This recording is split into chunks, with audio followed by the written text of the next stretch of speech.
This podcast is a quest for well-being, a quest for a meaningful life through the exploration of fundamental truth. Enlightening ideas, insights on physical, mental, and spiritual health. The inspiration is love. The aspiration is to awaken new ways of thinking that can lead us to a new way of being well. Welcome to Body, Mind, and Soul Healing Conversations.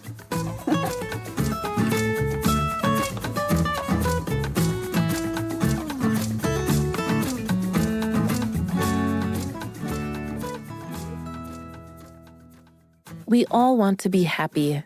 As parents, we want the same for our children. But are we after the wrong thing? It is interesting to note that even when we attain happiness or contentment, it is usually temporary, especially if we associate it with acquiring something. In the end, the reward is short-lived. Continuous pursuit of happiness may also lead to a cycle of pursuit, short-term reward, and then back to pursuit. In addition to being unfulfilling, it is ultimately exhausting, and it can lead to disappointments and frustrations. Research suggests that this is true, but what might be an alternative that could be more effective? Valeria interviews Dr. Wallace Pond. He is the author of The Lights Are On, Is Anybody Home? Education in America and Leadership in the Real World. Hard-won lessons from 20 years as a chief executive in Turbulent. Dr. Pond, founder, Idea Pathway, LLC, the Transformation Collaborative, TM, and Life Worth Living, LLC. He has been a mission-driven educator and leader for over 30 years. For the last 20 years, Wallace has been a senior leader in higher education, holding both campus and system-level positions overseeing single and large multi-campus and online institutions of higher education in the U.S. and internationally. He has served as Chancellor, President, COO, CEO, CAO, Chief Academic Officer, and board member, bringing exceptional value as a strategic servant leader through extensive experience and acumen in strategic planning, transformational change, change management, crisis management, turnaround, organizational design and development, P&L, human capital development, innovation, new programs, and deep operational expertise, among other areas of impact. He has recently added psychotherapy to his practice and provides counseling services as an LPC intern under supervision. Wallace began his career as a high school teacher and adjunct professor and spent 6 years in the elementary and secondary classroom working primarily with at-risk youth. He was also a public school administrator and spent another 6 years as a full-time professor and administrator in the not-for-profit higher education sector, working in both on-campus and online education, bringing education to underserved students. Additionally, Wallace has over 15 years of executive private sector experience, creating a unique and powerful combination of mission-driven and business-focused leadership and insights. Meet Dr. Wallace at ideapathway.com. Here's the interview with Dr. Wallace Pond.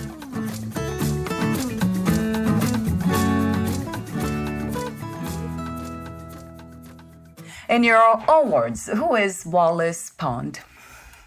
Yeah, so that's a really interesting question at this point for me, Valeria, in terms of, if you had asked me that question even 4 or 5 years ago, the answer would have been quite different than it is today. I like to say I'm closer to 60 than 50. Yeah. In Yes. terms of how long I've been alive, how old I am. And, it's been one hell of a journey for, almost 60 years. And, so kind of who I am is really different, not just from 30 or 40 or 50 years ago, but even from 3 or 4 years ago. I like to refer to in my LinkedIn profile, I refer to myself as a recovering executive. Yes. I spent many, many years in really formal organizational environments, educational, higher education, corporate environments. And I, for a long time really fit that kind of classic Western mold of, the successful, person, in terms of work success and financial success and all of that. But unfortunately, or fortunately, actually, I need to say fortunately, a few years ago, I just kind of hit a wall.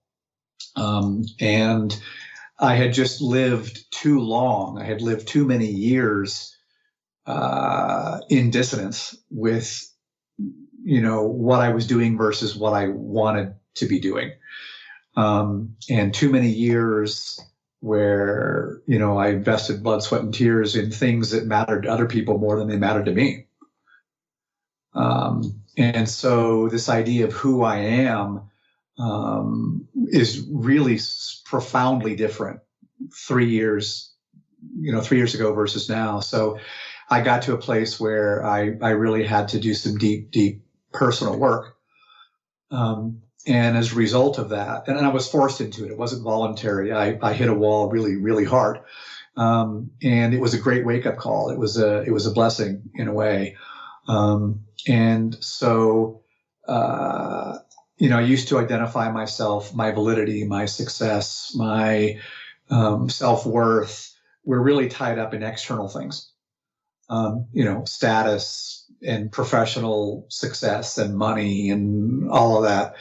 And that worked until it didn't. Right. Yes. Yeah. And so now, the person I am, and there was kind of some rough spots there where that dissonance was overwhelming, and really had a significant impact on my mental health. And so now I'm really a person, my identity is tied up in my relationships. It's tied up in, the benefit I bring to people around me and to the world.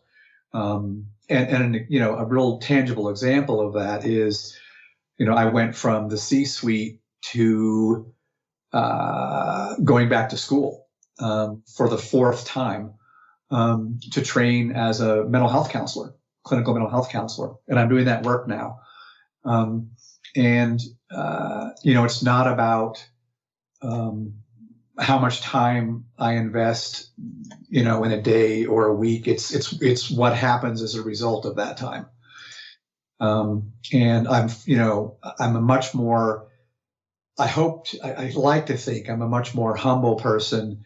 I'm certainly a much more vulnerable person, than I was before I hit the wall. And I've become comfortable. It's taken a lot of work and a lot of my own, therapy as a client myself. But I'm at a place where I'm just much more comfortable with not meeting external expectations of who I'm supposed to be and what I'm supposed to be. I love all that. Now the suffering, of course, that you went through. And unfortunately, it seems to me that that's what it takes, most of us, to really realize what really matters in lives, what really matters, what matters to us, really, what is our truth. And that is sad to say, even, because I went through a lot of suffering to realize certain things. How do you define success these days, Wallace?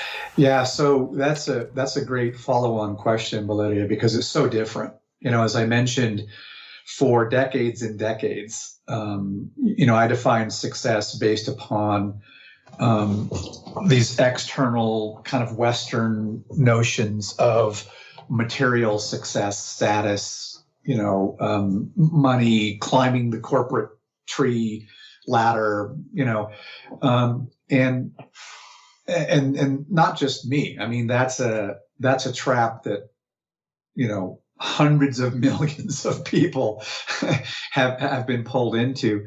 And so, for me now, success is really relational.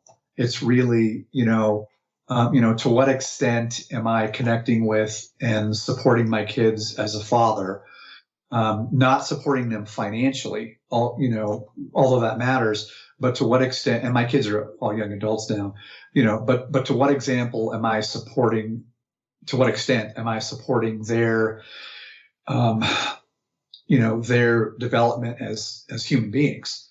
To what extent am I making a difference in the world for people rather than for investors or shareholders, and I'm not saying that can't be part of it. It's just, for me, success is no longer about all the sort of trappings, the external Western trappings of success.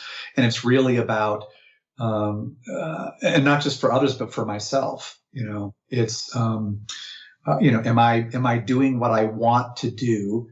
And, do my daily efforts result in consonance or do they result in dissonance? And most days now they result in consonance. And so for me, that's a huge marker of success. Is that the same definition, your same definition for happiness, success and happiness, same thing? So that's interesting. I think that it's connected. So when we talk about happiness, one of the things that we know, and not just my experience or your experience, but we know from reams and reams and reams of research that even if we can kind of define happiness, and I think people kind of get a sense of when they're happy, it's sort of a feeling of contentment, a lack of stress, ease, happy, they feel good about where they are. And when I say where they are, I mean both literally and metaphorically where they are. But the challenge with happiness as kind of an objective is that even when we achieve it, it tends to be pretty ephemeral. It tends to be pretty temporal. Like it's nice to feel it, but it's not something that typically lasts very long. And it sure as hell doesn't last very long if the source of the happiness is, acquiring something, that we don't have, for example. I think if happiness is more relational, it's a little bit more sustainable, and a little bit less kind of fragile. But I think one of the challenges, particularly that we see in Western society, and one of the reasons that people are so damn unhappy is that they just bust their asses day in, day out, week in, week out, to acquire things, to acquire status, to acquire money, to acquire achievements. And if that's the path, it just never ends. Even if when you achieve something and you feel happy for a moment or a day or a week, that tends to pass and you got to get back on the damn treadmill again. So true. This is actually one of the topics of our conversation today, work and money and all that, the contradiction even behind all that, work, happiness, and how much of that's really worth it. So I'll be asking you those questions in a moment. Okay. I have another open question for you. What would you say is the purpose of your life at this time, the main purpose? Yeah, so interestingly, when I was in that sort of crisis phase, when I had hit the wall and my soul just sort of bubbled up and said, no more, and sort of took charge. One of the things I did at that, when I was doing that work was I drafted a personal vision statement, kind of what I wanted to be true in my life going forward. And one of the things I said in that vision statement was something to the effect of, I'm paraphrasing, but that, I wanted people that associated with me to be better off in some way for that association. And I said I wanted the world to, in some small way, be better off as a result of my efforts. And so, my core purpose today is really about, how does the way that I engage life and people, how does that support, some level of health, some level of well-being, some level of, how do I help people grow? How do I help myself grow, and do it relationally versus, God forbid, my purpose being, a certain promotion or, getting to a certain salary or, supporting, an acquisition that results in, big equity gains for people. that's fine if that's what people do. And there's value in that. It has nothing to do with my purpose today. Wow, it's beautiful listening to you. Yes, it's the impact, the contribution we make in our relationships and hopefully in this reality. Yeah. So that makes a lot of sense to me. It resonates true to my own heart. So I wanted to expand that idea of purpose. If there was one purpose to this experience called life, what would that be? Yeah, well, so you're getting into some big stuff, Valeria. And I would say, but so I'll try to give kind of what my maybe inadequate answer to that question would be. But before I do that, I think there's a connection between what we're talking about now and what we talked about just a little while ago, which is, we talked about this idea of what is happiness. And whoops, hold on just one second. My puppy is chewing on a toy. I thought so. That's cute. Oh, that's interesting. Within that, answering that question about one purpose, the purpose of life, and then I hear the puppy playing. Well, it's so wonderful. And like 4 or 5 years ago, I would have been like, petrified, mortified that happened. Oh my God, how embarrassing. And, I'm in the middle of this interview and all of a sudden you hear a chew toy squeaking in the background. That was actually, I think, a really helpful thing to happen, because at this point in my life, that doesn't matter, right? Like, okay, so there's a dog chewing on a toy. It's going to be in the background of the interview. Yeah. That's the deal. That's life. That's, and my little dog was, happy to chew on a toy, and that's fine. So back to the question. So I think another way to look at the question about happiness is, should that even be what we're pursuing? Like, I talked about it being temporal and, kind of get stuck on that treadmill. It may be that it makes much more sense to be pursuing purpose than happiness. And so how I would connect that to your question, like kind of what's the purpose of life? From my perspective, and again, this is going to be probably a wholly inadequate answer. But I think purpose really has to be connected to something that has some kind of legacy beyond just like immediate benefit for you or even for others. That, there's certain things I've come to understand that just matter more than other things. So as an example, it's much, much more important that that my relationship with my kids be additive, and that I, to the extent possible, am a teacher, and a teacher of things that matter to them, right? Or that in terms of my professional work, this idea that I've moved from kind of the corporate suite into work as a mental health clinician. The purpose of that is to create a situation where it's much, much more likely that my efforts actually achieve what I put in that personal vision statement. If I'm, and does, you don't have to be a mental health counselor for this to be true. You can do lots and lots of things, but the idea being that, sometimes we invest a huge amount of our time and efforts and career choices and all relationship choices, in things that are probably not, that are going to have, potentially positive outcomes. But those outcomes are probably not going to be connected to purpose. They're probably going to be connected to things that are much more transactional. Here's that squeaker toy again. Oh my God. When that happened, it's just hearing the toy, it just took me to a completely different, almost like realm, in a sense of what's the purpose of this? And then this, just to have fun, enjoy every moment we have here. Yeah, and I think that's so important, Valeria, because it's not, I think also sometimes people, and I probably suggested this just in my answers today, but I think sometimes we think of purpose as having to be this like, huge cosmic thing, right? This, life-changing, it can be that, right? But purpose can also be connected to,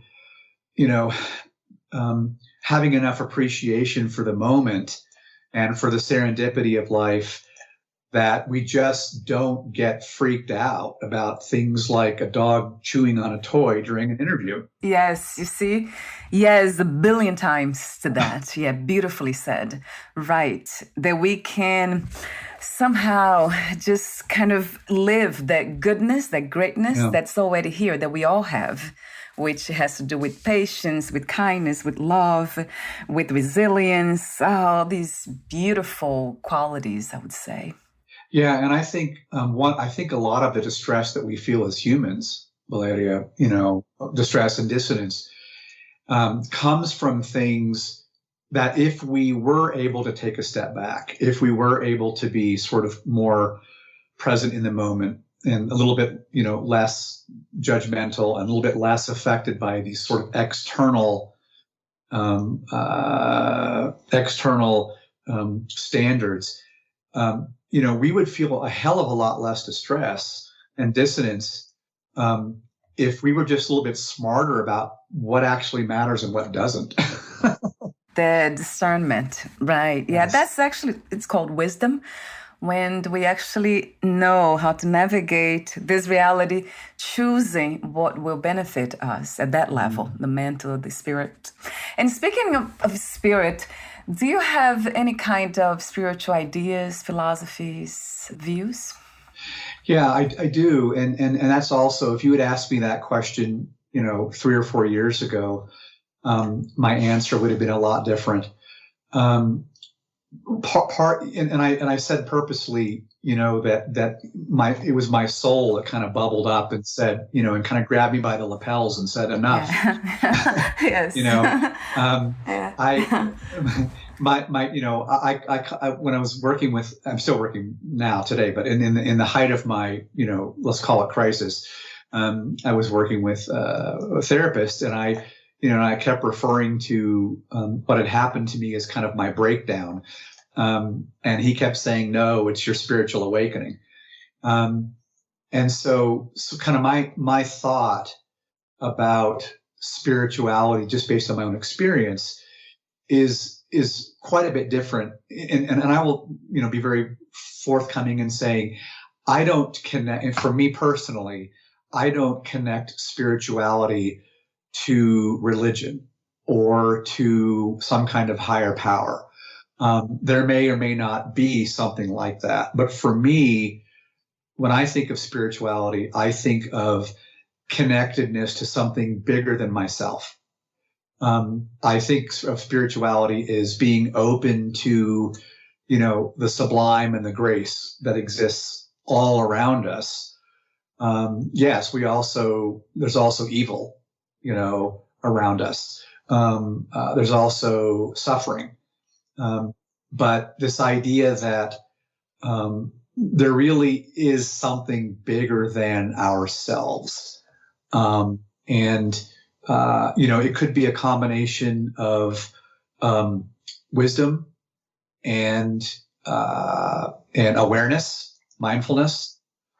But I do really see, the spirit or the soul as integrated with, but also separate from mind and body.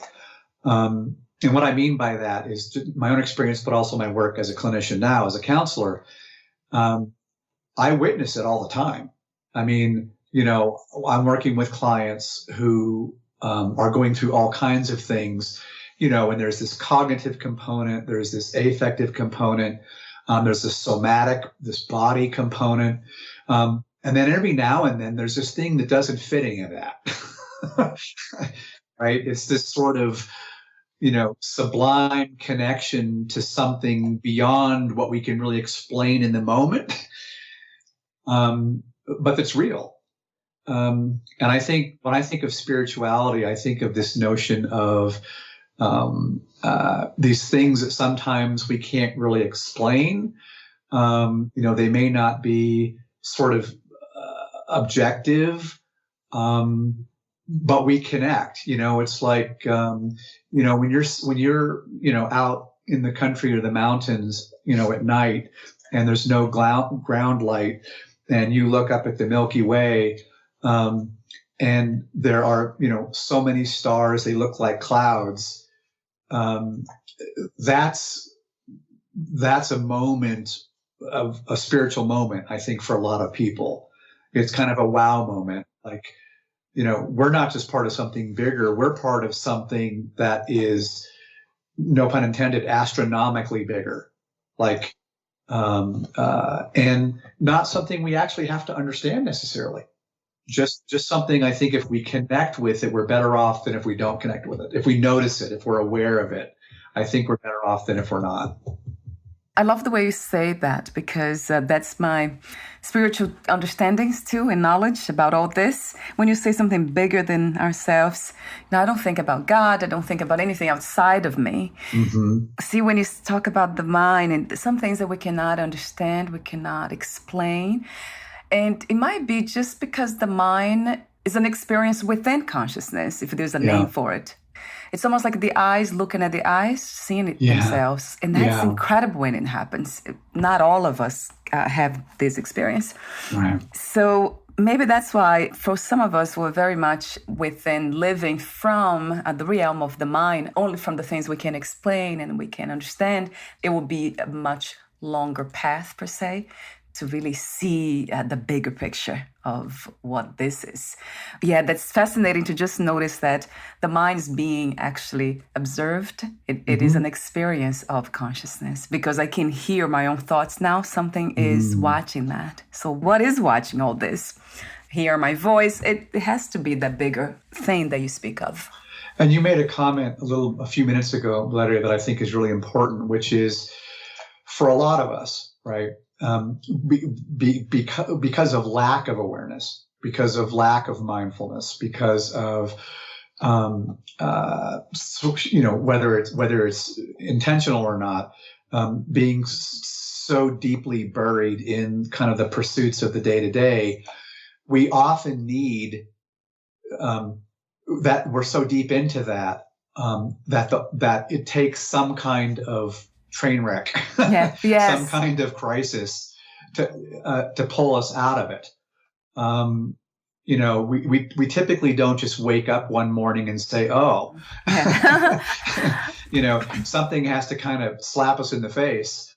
And I think that speaks to, in some ways, the difference, right? The sort of the qualitative difference between spirituality or wisdom or mindfulness and sort of the day to day, that it takes something out of the ordinary. It takes something substantial to help us see. Because otherwise we're head down, we're nose down, and we just don't notice. That's exactly. Unfortunately, I have to say, sadly, that's what it takes to change focus, really. It's a perception thing. Mm-hmm. It's, what comes to mind is a very good example from Vedanta. It's one of the philosophies that I follow, that they talk about the sun and the earth, that we are actually, most people, they watch the sunset, and that's what we believe in, what we see, that the it's moving, right? It's going down, but actually we are moving. Exactly. So it's changing that perspective. If we change it's incredible how if we learn to see it differently. But then would anything change? It wouldn't. It would be the same. Even though we are upside down, it doesn't change a thing. It feels the same. So that's what it's fascinating when we go deeper into spirituality, is that even if we wanted to see God or find and experience the ultimate light or whatever it is, enlightenment, in the end, it looks like this. It's still the same. It's still the human experience as it is. It doesn't change. The reality, it's still the same. The dream, per se, it's still the same. That's, to me, has been one of the biggest revelations of all. Like, it's really incredible. So this is God experiencing itself, consciousness. Yeah, and I was having a conversation with a niece of mine just yesterday before I left Salt Lake City, and we were talking about kind of it's a dirty trick in a way, that we humans, that we have this self-awareness and we have this, capacity for contemplation, and we, and we feel deep emotion. And on the one hand, that's an incredible thing. It's a gift. On the other hand, it's also the source of a lot of suffering. Yes, isn't it? Oh, interesting. And I asked her this kind of, I asked her this question. I asked her this philosophical question. I said, if, would you give up any of that, sort of self-awareness and emotional experience, et cetera? Would you give that up in return for less suffering? And she said no. And she's a 22-year-old young woman who's kind of finding her way, and she's been, struggling a little bit lately with some things, and even so, at 22, she kind of had this wisdom, which was, yeah, I get that all the things that make us human are also the source of a lot of pain and suffering, but I wouldn't give it up. And I have heard that for so many people too, who had been through an incredible amount of suffering, just so much suffering. And when I asked the question, do you regret anything? Would you change anything? They would say no. Yeah. It really feels like the choices are this, to be aware of the dream, of this reality as it is, or blackness or nothing. Just the absence of this. Actually, it's not non-existence. It's just the absence of experience. Mm-hmm. So it has been said that you probably have heard about mind continuation and rebirth and all that the more goodness we do here, the more understanding of this deep truth that everything's connected, is one thing happening, then the other lives we'll have, they will be much lighter, per se, less suffering. Yeah. So I don't know, that kind of resonates with me too, Wallace. So that might be true. Yeah, and I would say that I have a slightly different take on that, which is that, and it took me to go to to have a fairly life-changing, maybe almost life-ending crisis to come to this understanding. But kind of my take on that is, even if, quote, doing good in this life did not support, in some kind of karmic way, a lighter path, an easier path going forward, I would still do it. Like, it's I'm in a place where that purpose for me is enough. And I'm not really engaging in what I'm doing for some other future reward, that I'm finally at a place where I have enough understanding to say, you know what, even if it doesn't do anything else, I'm still better off, and the world is still better off. And that's going to be my motivation. And that's another profound one. There's no time. So there's no something happening after this. Right. Or nothing ever happened. So whatever we experience, it's just here now. And this is the forever infinite. So it's already happening anyway. If it is happening here, it's already happening in the so-called future.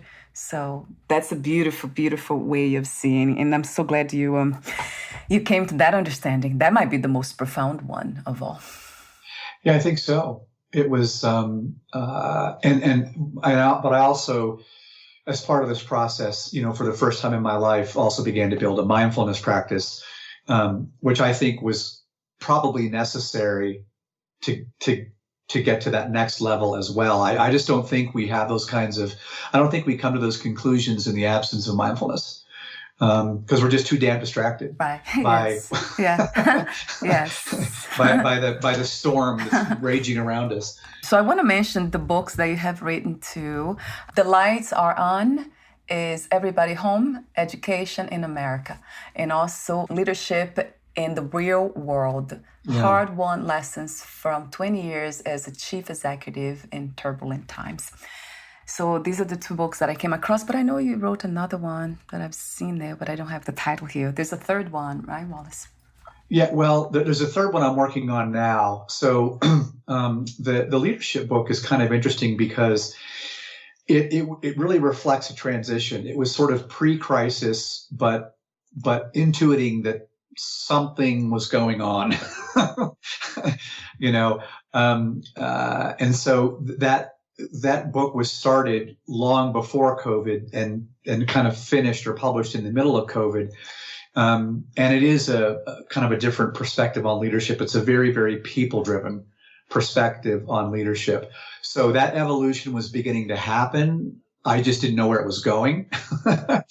And the book I'm working on now, we'll see, where that goes and what comes of it. But also a book that I began, I think in like 2017.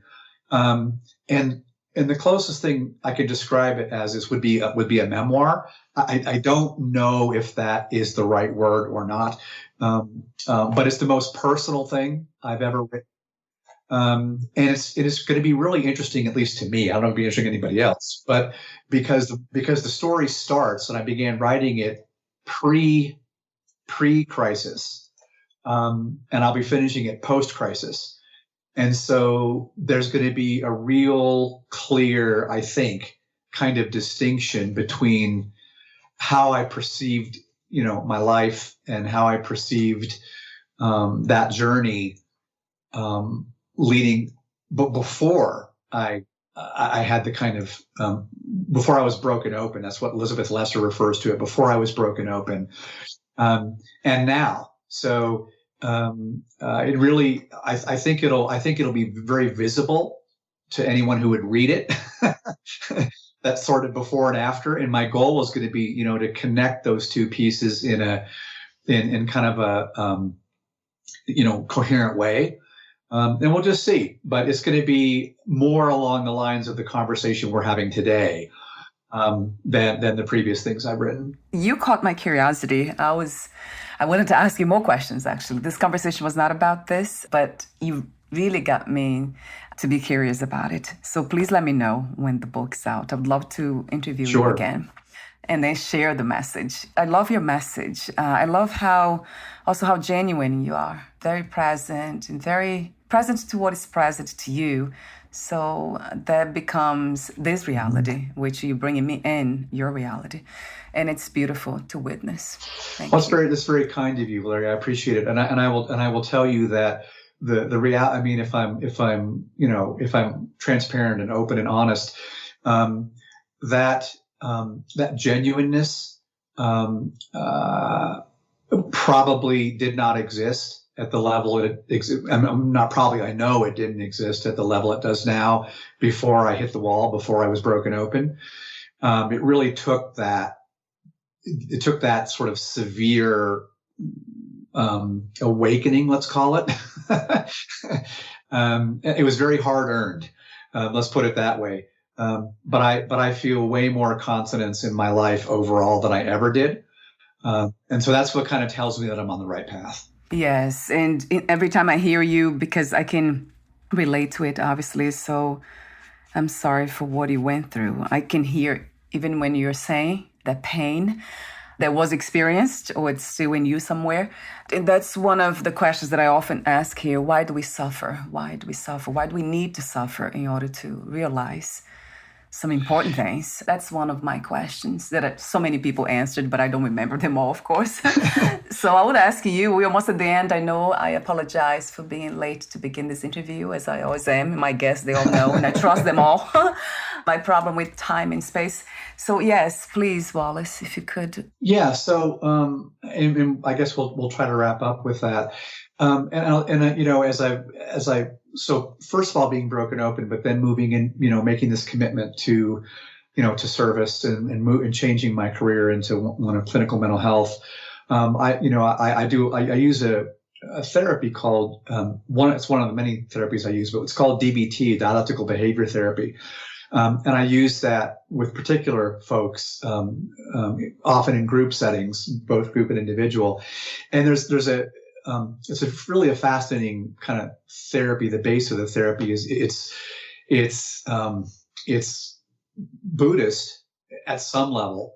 It's also highly practical. It's very kind of what we call psychoeducational. It's skills based.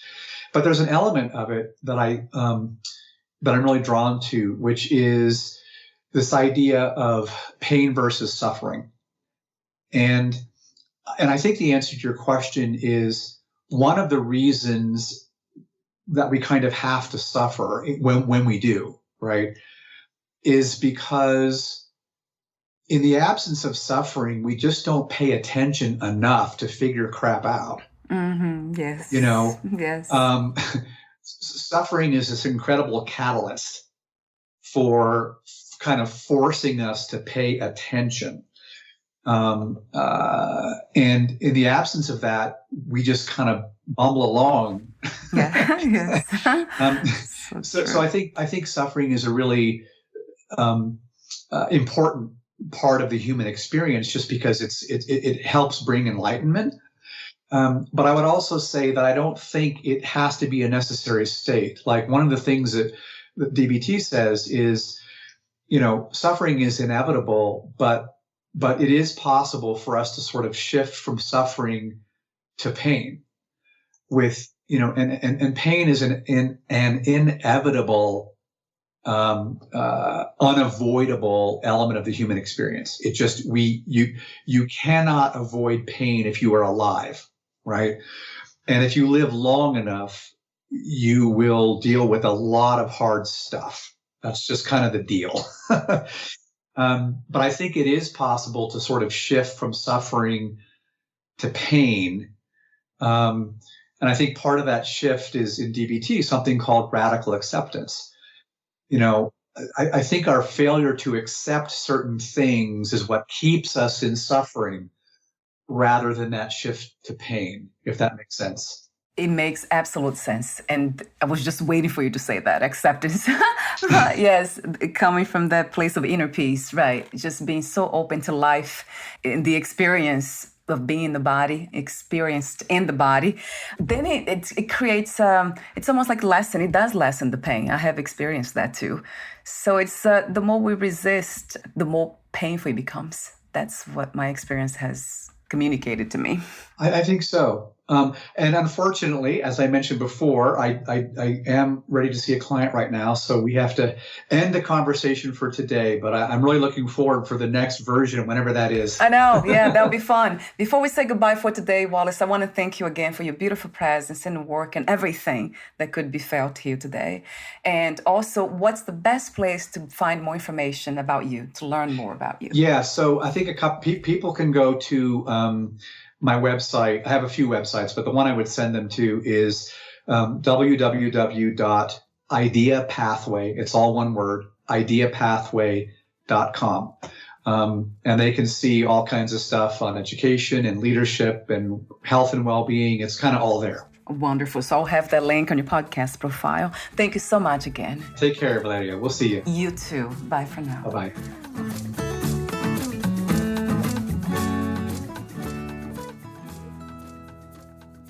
Thank you for listening.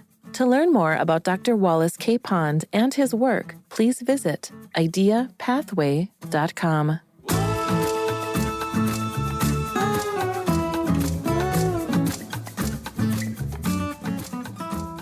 To learn more about this podcast, please visit fitforjoy.org/podcast.